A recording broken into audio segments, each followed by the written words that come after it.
Hey guys, welcome back. This is Komal and you are watching Komal Pathfinder. Let's learn with Komal. आज का हमारा topic है respiration, जो कि life process का बहुत ही इम्पोर्टेंट टॉपिक है। तो चलिए देखते हैं क्या है ये। कर लेते हैं रेस्पिरेशन की, कि रेस्पिरेशन होता क्या है।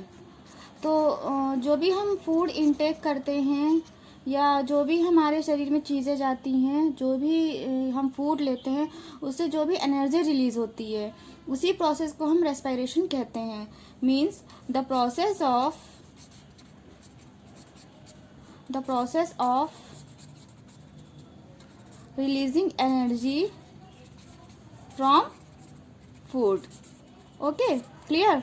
यानी जो भी हमने खाना खाया है उससे जो भी एनर्जी रिलीज हो रही है उसी प्रोसेस को हम रेस्पिरेशन कहते हैं। अब सबसे ये कॉमन सी बात है, चाहे कुछ भी हो जाए, जो रेस्पिरेशन प्रोसेस होता है वो हमेशा हमारा सेल के अंदर होता है। ठीक है, सेल के अंदर। अभी प्रोसेस होता कैसे है, देखिए। जैसे हमने जो भी खाना खाया या जो भी हमने न्यूट्रिशन लिया, ठीक है, ये न्यूट्रिशन हमने लिया फूड के थ्रू।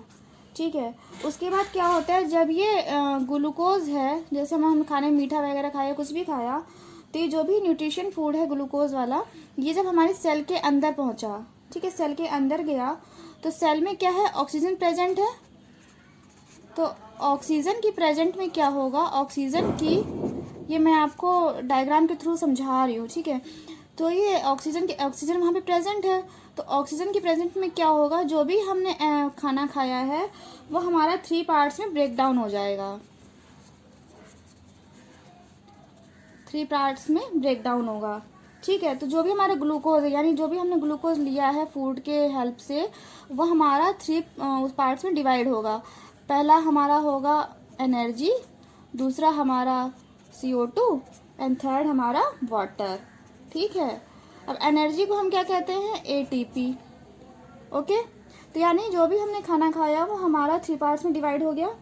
उसके बाद क्या हुआ, अब हम समझते हैं ATP क्या है। तो ATP होता है एडिनोसिन ट्राई फॉस्फेट। ठीक है, और ADP क्या हो गया, एडिनोसिन डाई फॉस्फेट। ठीक है, अब हमारा एडेनोसिन ट्राइफॉस्फेट, यानी हमारे इसमें 3 फॉस्फेट हैं, इसमें हमारे डाई में हमारे 2 फॉस्फेट हैं। ठीक है, अब हम बात करते हैं कि ये जो हमारा ATP और जो ADP है, ये हमारा वर्क कैसे करता है। तो देखो, जो ADP जो हमारा जो एनर्जी जो रिलीज हुई है, ठीक है, वो हमारी बॉडी में स्टोर हो जाती है। स्टोर हो गई, उसके बाद हम उसको जब रेस्पिरेशन के प्रोसेस के टाइम पे जब हम उसे यूज़ करते हैं, तो हम उसका यूज़ कैसे करते हैं। देखो, जो ADP होता है ना, वो क्या करता है, फॉस्फेट कुछ इनऑर्गेनिक फॉस्फेट और एनर्जी के साथ मिलके क्या होता है, ATP में कन्वर्ट हो जाता है और हमारी बॉडी में स्टोर हो जाता है। उसी टाइम हमारी बॉडी में रिएक्शन होती है, हमारी बॉडी में स्टोर हो गया ये। ठीक है, फिर जब हमारी बॉडी को ज़रूरत होती है एनर्जी की, तो जो ATP होता है वो क्या करता है, जब हमारी बॉडी को ज़रूरत हुई तो सेल क्या करती है, ATP को किस में कर देती है, ATP को ADP plus phosphate plus energy में कन्वर्ट कर देती है और हम क्या कर लेते हैं, उस एनर्जी को यूज़ कर लेते हैं। ठीक है, अब जो ये एनर्जी आपको पता है कितनी रिलीज होती है, 30.5 किलोग्राम जूल कुछ समथिंग एनर्जी हमारी रिलीज होती है इस प्रोसेस के थ्रू। चलो, आपको इतना तो क्लियर हो गया। ठीक है, अब उसके बाद देखते हैं क्या होता है। उसके बाद ये होता है कि ये चीज़ याद रखना, चाहे कोई भी ऑर्गेनिज्म हो, कोई भी ऑर्गेनिज्म, उसमें क्या होता है, रेस्पिरेशन के प्रोसेस के टाइम पे जो भी प्रोसेस होता है उसमें क्या होता है, आपका 6 कार्बन जो होगा, 6 कार्बन जो होंगे वो आपका ग्लूकोज उसमें होगा। ग्लूकोज के मॉलिक्यूल जो होंगे वो आपके 3 कार्बन मॉलिक्यूल के पायरेट में कन्वर्ट हो जाएंगे, पायरेट में कन्वर्ट हो जाते हैं। ठीक है, चाहे कोई भी ऑर्गेनिज्म, उसमें प्रोसेस होता है कि 6 कार्बन के मॉलिक्यूल, ग्लूकोज के मॉलिक्यूल में 3 कार्बन मॉलिक्यूल के साथ पायरूवेट में कन्वर्ट हो जाते हैं और उसमें क्या होती है, थोड़ी बहुत आपकी एनर्जी भी रिलीज होती है। जब एनर्जी रिलीज होती है, अब ये जो प्रोसेस होता है ये होता है आपका एरोबिक रेस्पिरेशन में। यानी रेस्पिरेशन 2 टाइप्स का होता है, एरोबिक और एनारोबिक। तो एरोबिक रेस्पिरेशन में आपका ये प्रोसेस होता है। और मोस्टली जो भी होता है एरोबिक रेस्पिरेशन में क्या होता है, आपके ऑक्सीजन प्रेजेंट है, ऑक्सीजन की प्रेजेंस नहीं हुआ ये, यानी इसमें एरोबिक रेस्पिरेशन वही होता है जिसमें ऑक्सीजन प्रेजेंट होती है, और एनारोबिक होता है जिसमें ऑक्सीजन प्रेजेंट नहीं होती है। तो इसमें आपका ऑक्सीजन प्रेजेंट है, ठीक है। और मोस्टली ये होता है आपका माइटोकॉन्ड्रिया में, ये आपकी रिएक्शन जो है ये माइटोकॉन्ड्रिया में होती है। तो जो एरोबिक रिएक्शन में ऑक्सीजन मॉलिक्यूल जब की प्रेजेंस में होगा तो इसमें हमारा आपका CO2 plus water plus energy release होगी, ठीक है। तो ये हो गया आपका एरोबिक रेस्पिरेशन। इसमें आपका 38 ATP रिलीज होगा, ठीक है। इसमें आपका 38 ATP रिलीज हुआ। उसके बाद अब ये तो आपके ऑक्सीजन के प्रेजेंट में हुई। उसके बाद जो रेस्पिरेशन आपका ऑक्सीजन के एब्सेंट में होता है, यानी ऑक्सीजन के एब्सेंट में, उसे हम कहते हैं एनारोबिक रेस्पिरेशन। इसको कहते हैं हम एनारोबिक रेस्पिरेशन, ठीक है। तो एनारोबिक रेस्पिरेशन में क्या होता है, इसमें आपका जब रिएक्शन होगी ना तो इसमें आप, और मोस्टली ये रिएक्शन किस में होती है, ईस्ट में, ठीक है। इसमें आपका क्या होता है, ethanol plus carbon dioxide plus energy release product out होता है। इसमें आपका 2 ATP रिलीज होगा। तो अब आप ये बात बताओ कि आपका 38 ATP ज़्यादा यूज़फुल है एनर्जी के लिए कि 2 ATP ज़्यादा यूज़फुल है। 38 ATP रिलीज हो वो ज़्यादा यूज़फुल है ना, ठीक है। तो यानी आपका एरोबिक रिएक्शन सबसे ज़्यादा इंपॉर्टेंट है आपकी बॉडी के लिए। अब ये बात करते हैं, ये तो दोनों चीज़ें हो गई। अब हम ये बात करते हैं कि क्या हमारी बॉडी में हमेशा एरोबिक रिएक्शन ही होती है, एरोबिक रेस्पिरेशन ही होता है? नहीं, कभी कभी हमारी बॉडी में एनारोबिक रेस्पिरेशन भी हो जाता है। तो इसमें आपका क्या होता है, और ये प्रोसेस तब होता है जब आप रनिंग करते हो। यानी आपकी बॉडी में एनारोबिक रिएक्शन कब टेक प्लेस करता है, जब आप रनिंग करते हो, ठीक है। जब आप रनिंग करते हो तो उस टाइम पे क्या होता है, जब आप रनिंग कर रहे हो तो वहाँ पे ड्यूरिंग लैक ऑफ ऑक्सीजन, यानी तब ऑक्सीजन की कमी हो जाती है बॉडी में। तो ड्यूरिंग लैक ऑफ ऑक्सीजन जो हमारी मसल सेल्स होती हैं, मसल सेल्स में क्या होता है, ठीक है, तो वो कॉन्ट्रैक्ट रिलेक्शन होता है। तो हमारी मसल्स में ऑक्सीजन की कमी हो गई, तो इससे क्या होता है कि जो हमारा पायरोटिक एसिड होता है वो हमारा 3 कार्बन मॉलिक्यूल में ही कन्वर्ट होता है। 3 कार्बन मॉलिक्यूल में कन्वर्ट हुआ और हमारा कितना 2 ATP ही रिलीज हुआ। 2 ATP रिलीज हुआ प्लस हमारा लैक्टिक एसिड रिलीज होगा। अब एग्ज़ाम में ये क्वेश्चन आता है कि जब जो भी रनर्स होते हैं, लॉन्ग जंपर्स होते हैं, जो रनर्स होते हैं, कभी कभार उनमें मसल्स क्रैम्प क्यों होता है, ठीक है ना।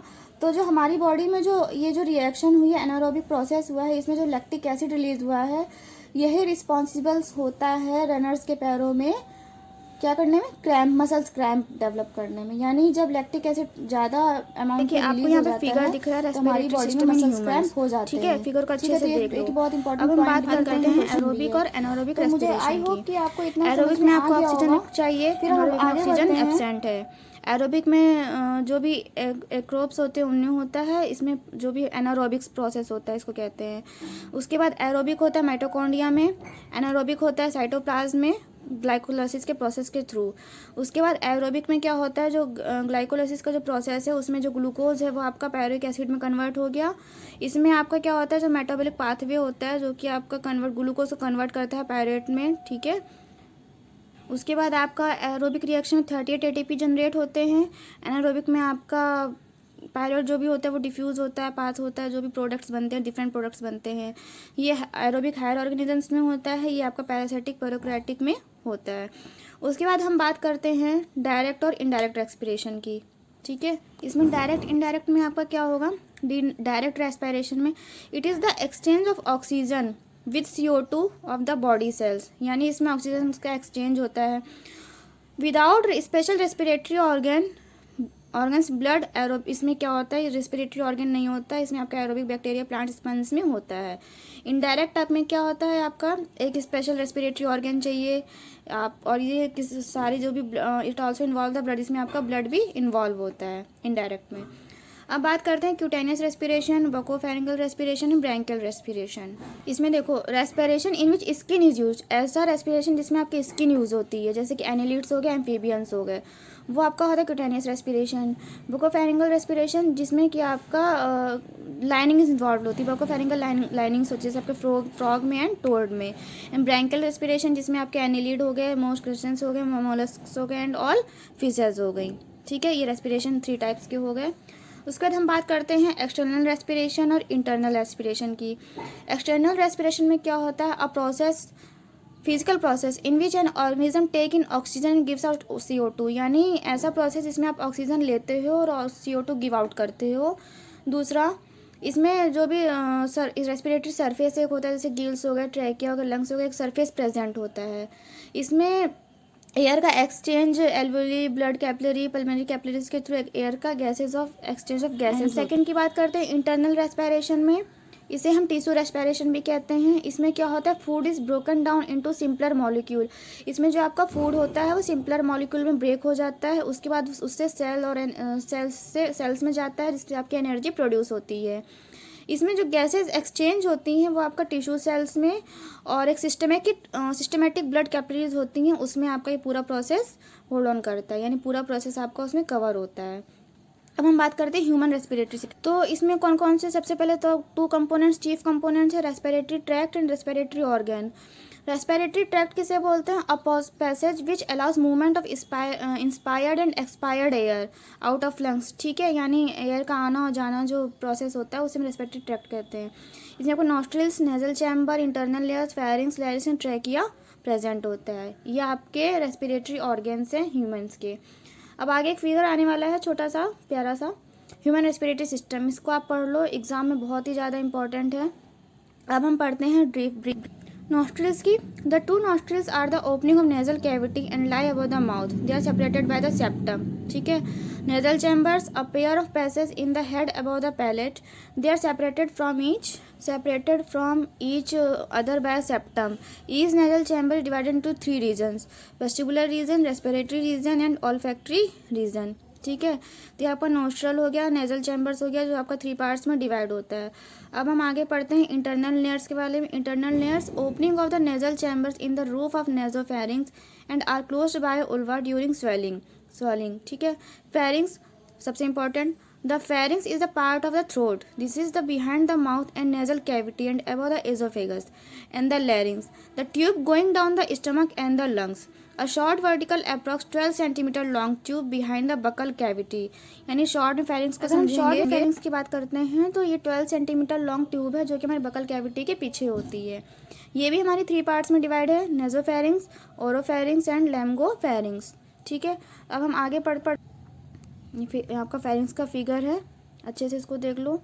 हम पढ़ते हैं इसके पार्ट्स के बारे में। तो nasopharynx, upper part of the pharynx extend from the base of the skull to the upper surface of the soft palate. Oropharynx, middle part of the pharynx in front of the buccal cavity. Laryngopharynx, lower part of the pharynx leads into 2 tubes, the trachea and the oesophagus. अब सबसे most important fifth organ, larynx, often called Adam's apple. जो larynx है उसे हम Adam's apple भी कहते हैं। More prominent in man than women, ये सबसे ज़्यादा मैंस में पाया जाता है वुमेन के कंपेयर में। और कार्टिलेजियस बॉक्स होता है, ठीक है, जो कि हमारा साउंड प्रोडक्शन यानी जो हम स्पीच बोलते हैं, जो भी हम आवाज़ निकलती है उसके बोलने में हमारे ये हेल्प करता है। Enlarged upper end of the trachea situated in the neck on the level of the 4th to the 6th cervical vertebrae. Opening in the laryngopharynx by a slit-like aperture called glottis. The glottis bear a leaf-like cartilaginous flap called the epiglottis. ठीक है, तो ये आपको pharynx और लैरिंग्स का समझ में आ गया। जो लैरिंग्स उसे हम एडम्स एप्पल भी कहते हैं। ये अब आपका अब हम पढ़ते हैं ब्रोंकियल ट्री के बारे में, यानी 6 पार्ट जो है ट्रैकिया, जिसे हम ब्रोंकियल ट्री भी कहते हैं। और wind pipe is approx 4 inch long. ये जो ट्रैकिया है, और या इसे हम विंड पाइप भी बोल सकते हैं, ये हमारा 4 इंच लॉन्ग होती है, जो कि लैरिंग्स के होते हुए थोड़े कैविटी के मिडल में हमारे जाती है और ब्रोंकी को 2 पार्ट्स में डिवाइड करती है, right and left primary bronchi. 1 major branch enter each lung, और इसकी जो दोनों ब्रांच होती हैं, एक ब्रांच इधर लेफ्ट और राइट में दोनों अपना लंग्स में डिवाइड हो जाती हैं, इसीलिए हम इसे कहते हैं ब्रोंकियल ट्री। अब हम पढ़ते हैं ब्रीदिंग का mechanism. When we breathe in and out the chest goes ups and down. जब हम ब्रीदिंग करते हैं, यानी जो हम बाहर से एयर ले रहे हैं, ऑक्सीजन ले रहे हैं, उस प्रोसेस को हम कहते हैं ब्रीदिंग। इसका जो इन और आउट का प्रोसेस होता है वो होता है ब्रीदिंग का। We inhale the ribs move upward and outward. जब हम ऑक्सीजन लेते हैं, जब हम एयर लेते हैं, तो जो हमारी जो रिब्स होती हैं वो ऊपर नीचे होती हैं, जो हमारा चेस्ट होता है वो बिगर हो जाता है। व्हेन वी एक्सहेल, और जब हम इस चीज़ को एक्सहेल करते हैं यानी बाहर जब रिलीज़ करते हैं, तो हमारा जो होता है वो सिकुड़ जाता है, श्रिंक हो जाता है। ड्यूरिंग इनहेलेशन, इनहेलेशन में क्या होता है, ribs move out, diaphragm moves down, making the chest cavity bigger, air then rush into the lungs and they inflate. और एक्सलेशन में क्या होता है, ribs move downward and inward, diaphragm move up, chest cavity is reduced, air rushes out of the lungs and the lungs grow smaller. ठीक है, ये आपका inhalation और एक्सलेशन के प्रोसेस का पार्ट है। अब exchange of gases for aerobic respiration, organism need a continuous supply of oxygen. Aerobic respiration में हमारे गैसेस के एक्सचेंज के लिए हमें ऑक्सीजन चाहिए ही चाहिए। ठीक है, बॉडी से बॉडी में लेना और बॉडी को देना दोनों प्रोसेस हैं। जब कोई जो डिफरेंट ऑर्गेनिजम्स होते हैं वो डिफरेंट मेथड लेते हैं ऑक्सीजन और कार्बन डाइऑक्साइड के इनपुट आउटपुट के लिए।